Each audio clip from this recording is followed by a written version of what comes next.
Hello everyone and welcome to Gamescom Warfare's important patch 0.4.5. This patch brings a number of important improvements, including a DLSS 4.5 support and important changes to PvE. Guys, sorry, I'm kind of in the middle of a devlog here. Would you? Okay, sorry. Sorry, let me get out of your way. Guys, do you wanna listen to this? It's kind of important. No? Well, suit yourselves. Where was I? So yes, DLSS 4.5 support and important changes to PvP. Oh well, so sad. Maybe they should have listened to the devlog.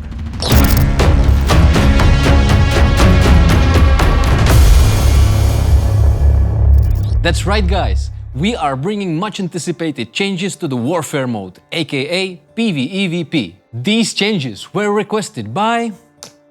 I hope I'm pronouncing that correctly.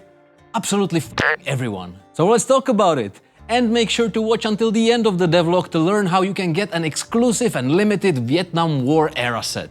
I hope you're ready, because here we go. Let's start with changes to conflict zones, aka the red circles adorning your tech map in warfare mode. These areas appear whenever a fight between PMCs breaks out. As long as you fight inside these zones, you are rewarded with experience for eliminating enemy PMCs. These zones also highlight where PvP is happening, allowing other players to either join the fight or avoid it. With patch 0.4.5, we are increasing the diameter of these conflict zones to 400 meters and changing how their position is calculated. Let me show you what I mean, okay? In previous versions of the game, when a player started a PvP fight, the conflict zone appeared between the attacker and the defending player. While this approach highlighted the area of the fight, it could also potentially reveal the approximate location of the attacker. Now, the zones will be centered around the defending PMC instead. This change means that the attackers will no longer be at a disadvantage when initiating PvP battles,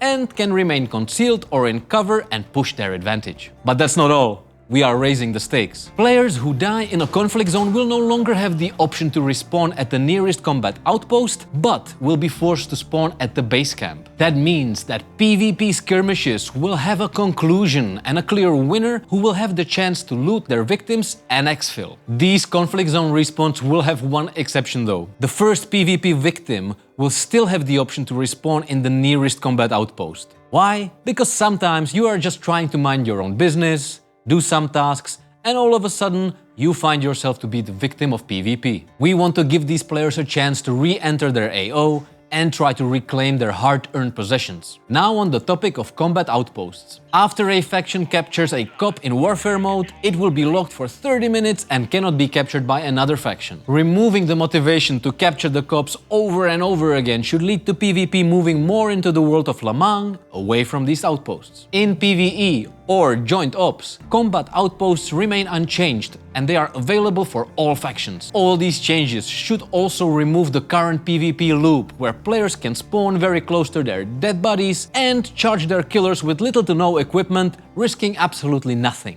People just spawned there with knives, ran up to us, and just chopped us down. Now, let's move on to the next big thing. Shared squad tasking. Yup, it's finally here. You can now enjoy some jolly cooperation with your friends while completing tasks around Lamang. The squad leader can now accept a new task for the entire squad. Every squad member will receive the same objective and their progress will be shared between all of you. A big improvement over the current "what tasks do you have?" approach to the task system. NVIDIA DLSS 4.5 is coming with this patch as well. If you have a 50 series card, you can look forward to dynamic frame generation and 6x frame generation settings. Just take a look. It really does make the game run even smoother. Super resolution remains unchanged. We are still using the older presets to preserve the performance of all GPUs. You can of course overwrite this in the NVIDIA application.